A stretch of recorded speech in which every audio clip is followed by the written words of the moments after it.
नमस्कार। DD news पर हमारे खास कार्यक्रम रिपोर्ट एट 10 में आप सभी का बहुत बहुत स्वागत है। मैं हूं आपके साथ गौरव श्रीवास्तव। रिपोर्ट एट 10 यानी दिन भर की 10 बजे की और दिन भर की 10 बड़ी खबरें। रिपोर्ट एट 10 में बात होगी दिन की हर बड़ी खबर की, साथ ही होगी हर खबर की पड़ताल। ग्राउंड जीरो पर मौजूद हमारे संवाददाता बताएंगे कि क्या है इन खबरों के मायने और क्या है इन खबरों का असर। तो आइए शुरुआत करते हैं रिपोर्ट एट 10 की और बात दिन भर के टॉप 10 बड़ी खबरों की।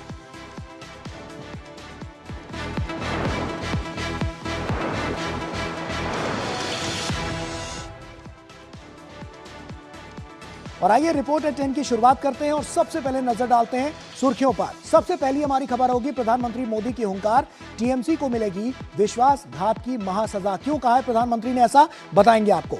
दूसरी अहम खबर होगी पश्चिम बंगाल में चुनावी सरगर्मी चरम पर। किस तरह से चुनावी सरगर्मी चरम पर नजर आ रही है, बताएंगे आपको। तीसरी खबर होगी ईडी की स्ट्राइक, बंगाल में सियासी हलचल। किस तरह से यह सियासी हलचल नजर आ रही है, यह हम आपको अपनी रिपोर्ट के जरिए दिखाएंगे। चौथी खबर, तमिलनाडु की सियासत में हर दिन नए दावे। किस तरह के दावे किए जा रहे हैं, क्या कुछ उसके दूरगामी परिणाम देखने को मिल सकते हैं, बताएंगे आपको। पांचवी खबर, तमिलनाडु में विरुधुनगर में धमाका, कई जिंदगियां खामोश। किस तरह से यह धमाका हुआ है और क्या कुछ अभी तक उसमें जो अपडेट है निकलकर सामने आया है, बताएंगे हम आपको। छठी हमारी खबर होगी महिला आरक्षण चीर हरण बनाम सीएमएफ फॉर्मूला, यानी कि क्या यह फॉर्मूला है और क्या इसके दूरगामी परिणाम है, यह हम आपको बताएंगे। सातवीं अहम खबर होगी भारत में सेमीकंडक्टर उद्योग का नया आयोग। किस तरह से सेमीकंडक्टर को लेकर आगे की जो रणनीति है उस पर काम किया जा रहा है, क्या कुछ बड़ा हुआ है, बताएंगे हम आपको। आठवीं खबर हमारी होगी उपराष्ट्रपति की श्रीलंका यात्रा, सहयोग का नया अध्याय। किस तरह से खुलता हुआ नजर आया है, क्या कुछ इससे जो आने वाले भविष्य में जो नए पन्ने हैं वो देखने को मिलेंगे, ये हम आपको बताएंगे। नवीं हमारी खबर होगी ईरान अमेरिका के बीच शांति या संघर्ष। किस तरह से इंटरनेशनल फोरम पर इसका इंपैक्ट पड़ता हुआ नजर आ रहा है, क्या कुछ भविष्य में और कुछ हो सकता है, यह हम आपको बताएंगे। 10वीं और अहम खबर, भारत और दक्षिण कोरिया के रिश्तों में नए आयाम। किस तरह से लिखे जा रहे हैं, रिपोर्ट के जरिए हम आपको बताएंगे। तो आइए शुरुआत करते हैं रिपोर्ट एट 10 की।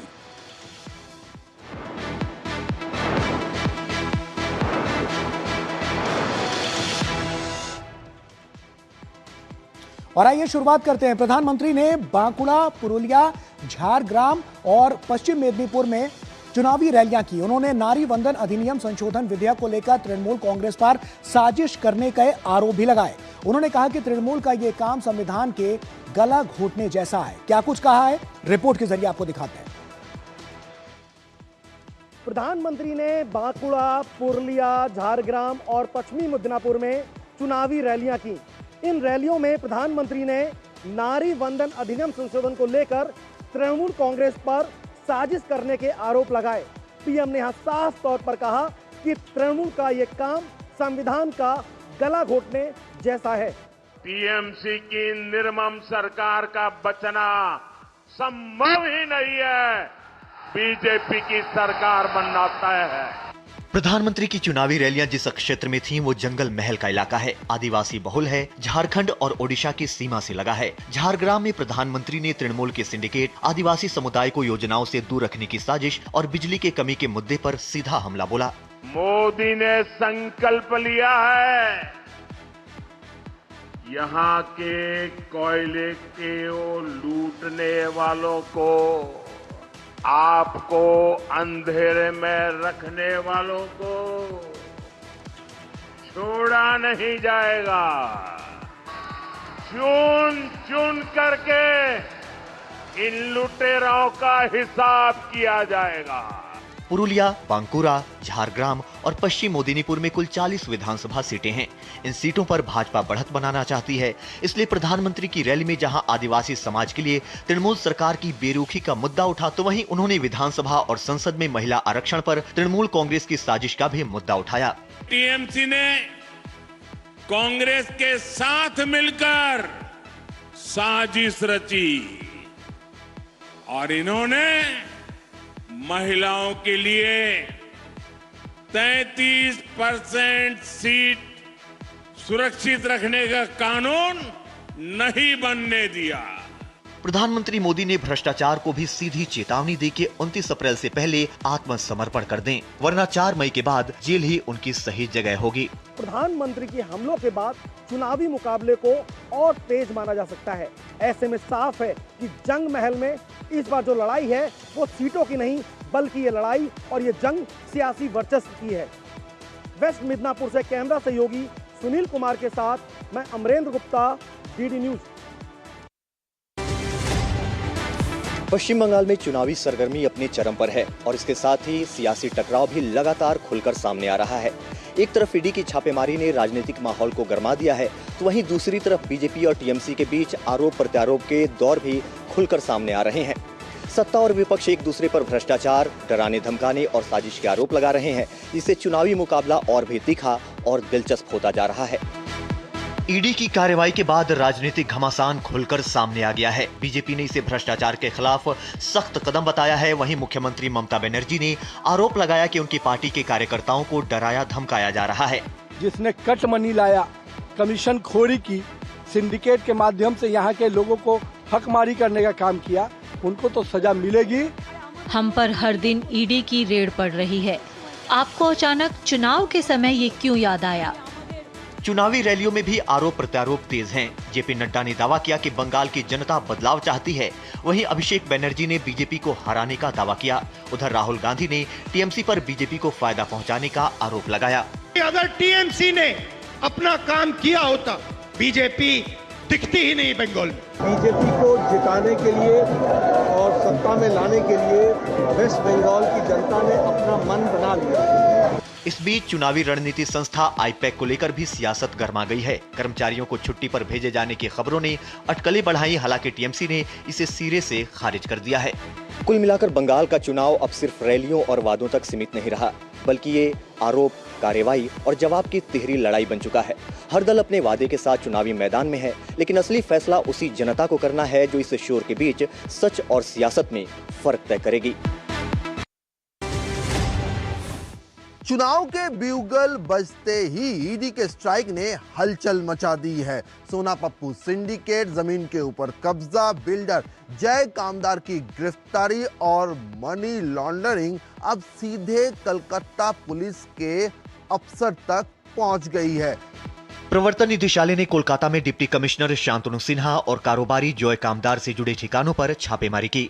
जांच सोना पप्पू सिंडिकेट और संदिग्ध लेन देन से जुड़ी है। ईडी ने जब बैंक ट्रांजैक्शन का हिसाब मांगा तो संतोषजनक जवाब नहीं मिला और इसके बाद जॉय कामदार को हिरासत में ले लिया गया। कार्रवाई के बाद बीजेपी ने टीएमसी सरकार पर सीधे सीधे सवाल दाग दिए। हमारा पश्चिम बंगाल में जितने सारे ऑफिसर है, 70% चोर है। उसका घर में रेड नहीं होगा तो किसका घर में रेड होगा? दिलचस्प यह है कि ईडी पहले भी शांतनु सिन्हा को समन भेज चुकी है, लेकिन वे जांच से दूर रहे और अदालत पहुंच गए। इसी बीच उनका मुख्यमंत्री के धरना मंच पर दिखना भी सवालों के घेरे में है। पुलिस इसे ड्यूटी बता रही है, लेकिन विपक्ष इसे नजदीकी कनेक्शन कह रहा है। वहीं मुख्यमंत्री ममता बनर्जी ने पूरी कार्रवाई को राजनीति से प्रेरित बताते हुए अधिकारी के समर्थन में खुलकर मोर्चा संभाल लिया है।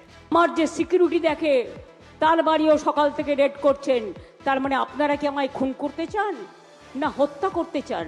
আমাকে খুন করলে যদি আপনারা বাংলা পান, চেষ্টা করে দেখুন না।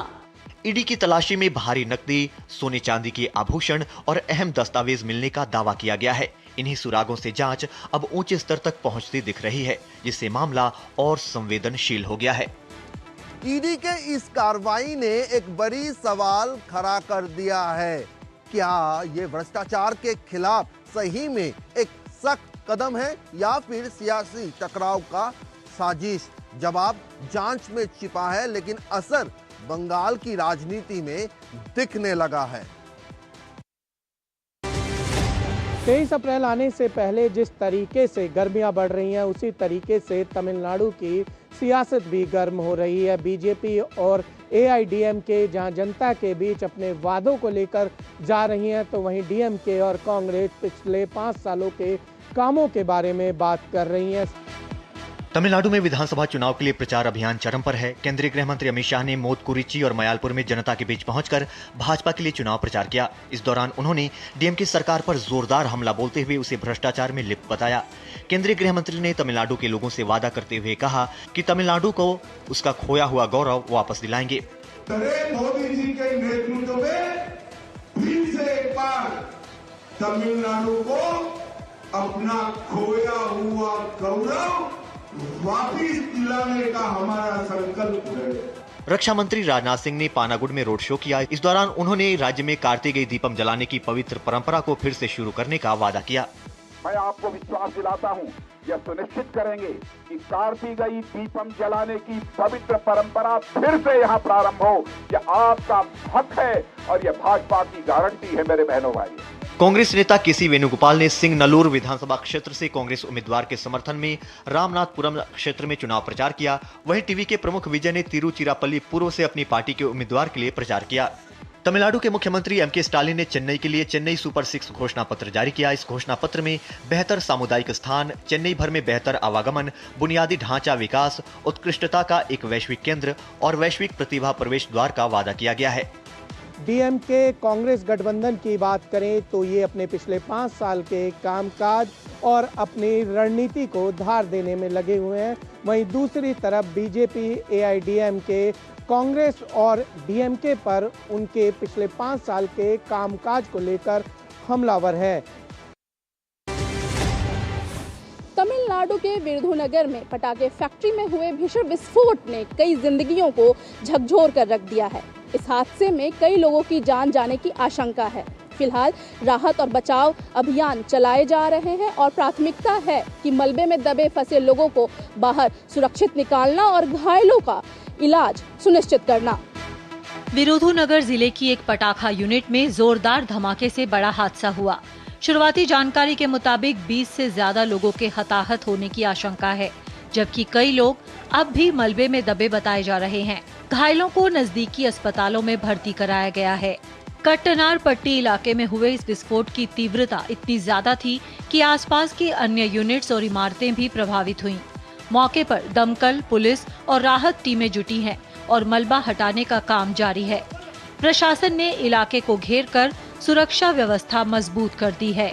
प्रधानमंत्री नरेंद्र मोदी ने घटना पर दुख व्यक्त करते हुए शोक संतप्त परिवारों के प्रति संवेदना जताई है और घायलों के शीघ्र स्वस्थ होने की कामना की है। विस्फोट के कारणों की जांच के आदेश दे दिए गए हैं। प्रारंभिक तौर पर तकनीकी और सुरक्षा पहलुओं की पड़ताल की जा रही है ताकि हादसे की सही वजह सामने आ सके। विरुधुनगर की यह घटना एक बड़ी मानवीय त्रासदी है। अब सबकी नजर जांच और राहत कार्यों पर है ताकि पीड़ितों को मदद मुहैया कराई जा सके और इस घटना की पुनरावृत्ति दोबारा ना हो। जहां एक तरफ प्रधानमंत्री नरेंद्र मोदी ने विपक्ष पर महिलाओं के अधिकारों पर विश्वासघात का आरोप लगाया है, तो वहीं दूसरी तरफ विपक्ष इसे राजनीतिक रणनीति बता रहा है। मुद्दा अब उत्तर प्रदेश में चीरहरण बनाम सीएमएफ फार्मूला तक पहुंच गया है। बिल गिरने के बाद राजनीतिक बयानबाजी तेज हो गई है। प्रधानमंत्री नरेंद्र मोदी ने अपने संबोधन में विपक्ष पर महिलाओं का हक छीनने का आरोप लगाया। टीएमसी बहनों बेटियों के आरक्षण को रोक रही है। वहीं उत्तर प्रदेश के मुख्यमंत्री योगी आदित्यनाथ ने इसे नारी शक्ति का अपमान बताते हुए विपक्ष पर निशाना साधा और बिल गिरने की तुलना चीरहरण से की। किस प्रकार की टिप्पणी और गैर जिम्मेदाराना टिप्पणियां विपक्ष के द्वारा की गई और किस प्रकार का आचरण किया गया, यह पूरी तरीके से एक बार उस दृश्य की ओर ध्यान आकर्षित करता है जो भरी सभा में द्रौपदी का चीरहरण जैसा दृश्य था। दूसरी ओर समाजवादी पार्टी के अध्यक्ष अखिलेश यादव ने बीजेपी पर CMF formula create, mislead, fear की राजनीति करने का आरोप लगाया। जनता के बढ़ते विरोध आक्रोश से ध्यान हटाने के लिए साजिशन लाए गए तथाकथित महिला आरक्षण बिल की हार भाजपा की हार है। सरकार ने साफ किया है कि इस बिल का उद्देश्य 2029 तक महिलाओं को 33% आरक्षण देना था। इसके लिए परिसीमन के जरिए लोकसभा सीटें बढ़ाने और बेहतर प्रतिनिधित्व सुनिश्चित करने की योजना थी। सरकार का कहना है कि इससे किसी राज्य या वर्ग के हितों को नुकसान नहीं होता। कुल मिलाकर महिला आरक्षण जैसे अहम मुद्दे पर सियासी टकराव तेज हो गया है। अब देखना होगा कि ये बहस आरोप प्रत्यारोप तक सीमित रहती है या महिलाओं के प्रतिनिधित्व पर कोई ठोस सहमति उभर कर सामने आ पाती है। महिला आरक्षण जैसे अहम मुद्दे पर अब सियासी टकराव और भी तेज हो गया है। अब देखना यह है कि यह बहस केवल आरोप प्रत्यारोप तक ही सीमित रहती है या महिलाओं के प्रतिनिधित्व पर कोई ठोस सहमति बनकर सामने आ पाती है। ओडिशा के भुवनेश्वर में पहले उन्नत 3D चिप पैकेजिंग यूनिट का शिलान्यास हुआ। 1900 करोड़ की लागत से बनी ये यूनिट AI रक्षा और हाई परफॉर्मेंस कंप्यूटिंग के लिए अत्याधुनिक चिप्स का उत्पादन करेगी। यह परियोजना ओडिशा को सेमीकंडक्टर हब बनाएगी। हाईटेक हब बनेगा ओडिशा। भुवनेश्वर में भारत की पहली 3D चिप पैकेजिंग यूनिट का शिलान्यास। भारत सेमीकंडक्टर सेक्टर में उठाया एक और बड़ा कदम। ओडिशा के खोर्धा जिले स्थित इन्फो वैली 2 में देश की पहली अत्याधुनिक 3D चिप पैकेजिंग यूनिट का शिलान्यास किया गया। इस अवसर पर मुख्यमंत्री मोहन चरण मांझी और केंद्रीय मंत्री अश्विनी वैष्णव ने भूमि पूजन कर परियोजनाओं की औपचारिक शुरुआत की। इसे देश की अगली पीढ़ी की चिप टेक्नोलॉजी के रूप में देखा जा रहा है। अश्विनी वैष्णव ने कहा कि विश्व स्तरीय तकनीक से लैस ये सेमीकंडक्टर प्लांट राज्य को वैश्विक निवेश के लिए आकर्षक बनाएगा। अक्षय तृतीया के बहुत ही पवित्र दिन में उड़ीसा में सेमीकंडक्टर प्लांट का फाउंडेशन स्टोन ले हुआ है। अब सिलिकॉन सबस्ट्रेट की जगह और ज़्यादा एडवांस्ड 3 डायमेंशनल ग्लास सबस्ट्रेट की एक टेक्नोलॉजी, जो कुछ ही वर्षों पहले इस टेक्नोलॉजी पे काम चालू हुआ था दुनिया भर में, वो टेक्नोलॉजी का पहला मेजर कमर्शियल प्लांट यहाँ उड़ीसा में चालू होगा। करीब 2000 करोड़ की लागत से स्थापित होने वाली ये यूनिट सेमीकंडक्टर इनोवेशन पहल के तहत हेट्रोजेनियस इंटीग्रेशन पैकेजिंग सॉल्यूशंस द्वारा विकसित की जा रही है। यूनिट में हर साल करीब 70,000 पैनल और 13,303 DHI मॉड्यूल का उत्पादन किया जाएगा। केंद्र सरकार ने पिछले साल 2025 में ओडिशा में 2 प्रमुख सेमीकंडक्टर परियोजनाओं को मंजूरी दी थी। इनमें 6M प्राइवेट लिमिटेड और 3D ग्लास सॉल्यूशंस इंक शामिल हैं। यह परियोजना न केवल राज्य के औद्योगिक विकास को नई दिशा देगी, बल्कि देश के IT और प्रमुख इलेक्ट्रॉनिक्स मैन्युफैक्चरिंग हब के रूप में स्थापित करने में भी मदद करेगी। उपराष्ट्रपति राधाकृष्णन की इस ऐतिहासिक यात्रा ने दिल्ली और कोलंबो के बीच सहयोग के नए दरवाजे खोले हैं। यह यात्रा न केवल रणनीतिक साझेदारी बल्कि मानवीय मदद में भी नए आयाम स्थापित करने वाली है। उपराष्ट्रपति सीपी राधाकृष्णन की श्रीलंका यात्रा के पहले दिन कोलंबो में उनका पारंपरिक स्वागत किया गया। उन्होंने श्रीलंका के राष्ट्रपति अनुरा कुमारा दिसानायके से मुलाकात की, जिसमें दोनों देशों के बीच द्विपक्षीय संबंधों को और प्रगाढ़ बनाने पर चर्चा की गई। इस यात्रा को लेकर दोनों देशों के बीच साझा सांस्कृतिक विरासत पर भी जोर दिया गया। उपराष्ट्रपति ने भारतीय मूल के तमिल समुदाय के लिए कई महत्वपूर्ण घोषणाएं की। He referred on more than one occasion to the difference that Prime Minister Narendra Modi's neighborhood first policy has made in strengthening relations between India and Sri Lanka. उपराष्ट्रपति राधाकृष्णन ने श्रीलंका की प्रधानमंत्री डॉक्टर हरिनी अमरसूरिया से भी मुलाकात की और दोनों देशों के बीच पीपल टू पीपल संबंधों को बढ़ावा देने पर जोर दिया। इस दौरान श्रीलंका के विपक्षी नेता सजीथ प्रेमादासा और अन्य सांसदों ने भी उपराष्ट्रपति से मुलाकात की और भारत के सहयोग के लिए आभार व्यक्त किया।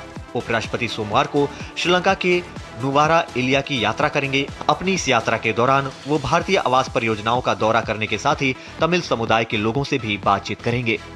भारत और श्रीलंका के बीच सदियों पुराने संबंधों को और मजबूत करने के लिए उपराष्ट्रपति सीपी राधाकृष्णन कोलंबो पहुंचे हैं।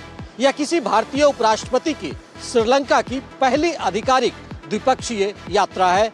इस यात्रा से भारत और श्रीलंका के बीच व्यापार, सुरक्षा और मानवीय सहयोग के नए रास्ते खुलने की उम्मीद है। ईरान अमेरिका के बीच शांति वार्ता की दरकार तो दूसरी ओर हॉर्मुज को लेकर दोनों में जारी है तकरार।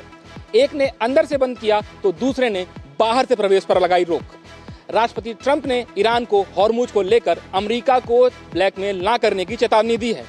दोनों देशों के बीच की तनातनी ने न सिर्फ क्षेत्रीय स्थिरता बल्कि वैश्विक ऊर्जा की आग को और ज्यादा धक्का दिया है।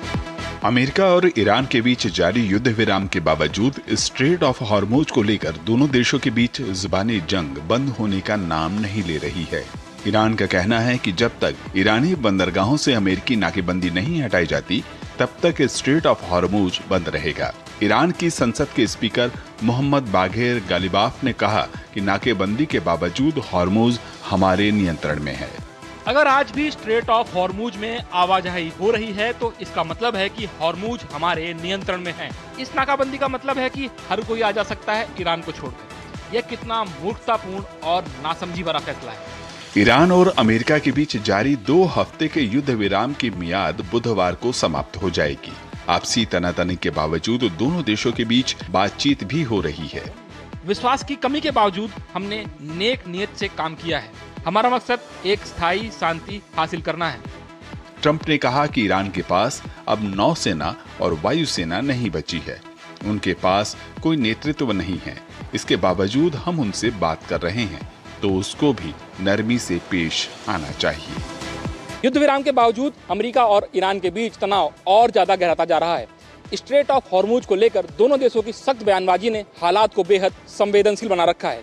एक और बातचीत तो जारी है, लेकिन दोनों देशों के बीच अविश्वास और टकराव साफ नजर आ रहा है।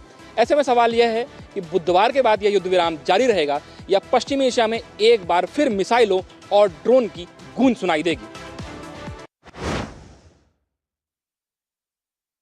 से ब्रेक का, लेकिन ब्रेक के उस पार जब लौटेंगे तो आपको दिखाएंगे कि भारत और साउथ कोरिया के बीच किस तरह से नए आयाम जो हैं वो स्थापित किए जा रहे हैं। एक छोटा सा ब्रेक ले रहे हैं, ब्रेक के उस पार इस खबर से आपको रूबरू कराएंगे। जल्द हाजिर होते हैं।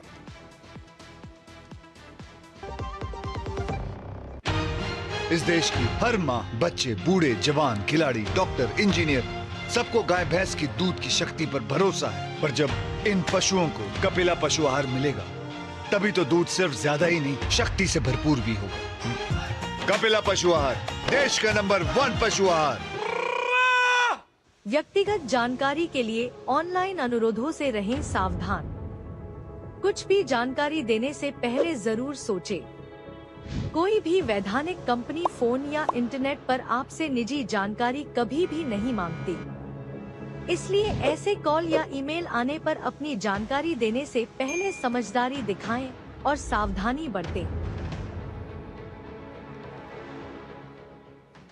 जरा सी हंसी दुलार जरा सा, जरा सी अनबन प्यार जरा सा,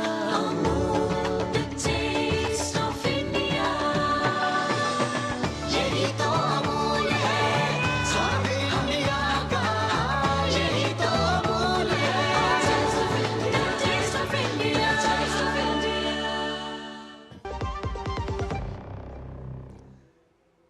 ब्रेक के बाद एक बार फिर से आप सभी का स्वागत है। दक्षिण कोरिया के राष्ट्रपति का ऐतिहासिक भारत दौरा, प्रधानमंत्री मोदी से उनकी मुलाकात होगी और ये काफी अहम होने वाली है। भारत दक्षिण कोरिया में नई रणनीतिक साझेदारी, शिप बिल्डिंग से लेकर एआई तक द्विपक्षीय सहयोग पर चर्चा होगी। राष्ट्रपति ली की यात्रा से क्षेत्रीय और वैश्विक स्थिरता को बल मिलेगा। दक्षिण कोरिया के राष्ट्रपति ली जे म्यूंग भारत के राजकीय दौरे पर हैं। दिल्ली पहुंचने पर विदेश मंत्री डॉक्टर जयशंकर ने उनसे मुलाकात की। सोमवार को राष्ट्रपति ली और प्रधानमंत्री मोदी के बीच कई अहम मुद्दों पर चर्चा होगी। इनमें शिप बिल्डिंग, सेमीकंडक्टर, एआई, व्यापार और इमर्जिंग टेक्नोलॉजीज जैसे क्षेत्रों में द्विपक्षीय सहयोग को लेकर वार्ता होगी। दक्षिण कोरिया के राष्ट्रपति ली जे म्यूंग अपने उच्च स्तरीय प्रतिनिधिमंडल के साथ भारत पहुंच चुके हैं। वो भारत के 3 दिवसीय राजकीय दौरे पर हैं। ये राष्ट्रपति ली की भारत की पहली यात्रा है। नई दिल्ली पहुंचने के बाद विदेश मंत्री डॉक्टर एस जयशंकर ने राष्ट्रपति ली से मुलाकात की।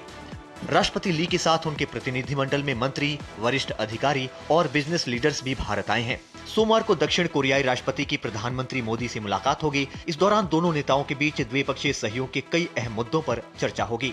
विदेश मंत्रालय के मुताबिक दोनों पक्षों के बीच जहाज निर्माण, एआई, सेमीकंडक्टर, व्यापार, निवेश के अलावा अन्य उभरती टेक्नोलॉजी पर सहयोग बढ़ाने को लेकर बातचीत होगी। भारत और दक्षिण कोरिया के द्विपक्षीय संबंध लगातार मजबूत हो रहे हैं। दोनों देशों के बीच द्विपक्षीय व्यापार में लगातार वृद्धि हो रही है। जनवरी से अक्टूबर 2025 के बीच भारत दक्षिण कोरिया के बीच 21.5 अरब डॉलर का व्यापार हुआ। दक्षिण कोरिया को भारत के मुख्य निर्यातों में light oil, aluminium, refined lead, अनाज, लोहा और इस्पात जैसे उत्पाद शामिल हैं। अपनी यात्रा के दौरान राष्ट्रपति ली राष्ट्रपति द्रौपदी मुर्मू से भी मुलाकात करेंगे। साथ ही राष्ट्रपति भवन में दक्षिण कोरिया के राष्ट्रपति के सम्मान में भोज का भी आयोजन किया जाएगा। वैश्विक अनिश्चितताओं के बीच राष्ट्रपति ली की यात्रा से दोनों देशों की विशेष रणनीतिक साझेदारी को और मजबूती मिलेगी। अगले 2 दिनों में देखने को मिलेगा कि आखिर दोनों देश किन क्षेत्रों में सहयोग पर सहमति बनाते हैं। तो रिपोर्टर 10 में ये थी दिन की 10 बड़ी खबरें, जहां प्रधानमंत्री मोदी की सियासी हुंकार से लेकर पश्चिम बंगाल में चुनावी गर्मी और तमिलनाडु की बदलती राजनीति तक हर मोर्चे पर हलचल तेज है। ईडी की कार्रवाई से सियासत को और गरमाया है। वहीं विरुधुनगर हादसे ने सबको झकझोर दिया है। महिला आरक्षण पर बहस जारी है, जबकि भारत सेमीकंडक्टर के क्षेत्र में नई छलांग लगा रहा है। दूसरी ओर श्रीलंका और दक्षिण कोरिया के साथ बढ़ते रिश्ते कूटनीति को मजबूती दे रहे हैं, तो ईरान और अमेरिका के बीच तनाव वैश्विक चिंता बढ़ा रहा है। इन सब के बीच एक बात तो साफ है कि आने वाला वक्त बड़े बदलाव और अहम फैसलों का होने वाला है, जिस पर हमारी निगाहें लगातार बनी हुई है। तो इसी के साथ रिपोर्टर 10 में फिलहाल इतना ही। पूरी टीम को दीजिए इजाजत। आप बने रहिए डीडी न्यूज के साथ। नमस्कार।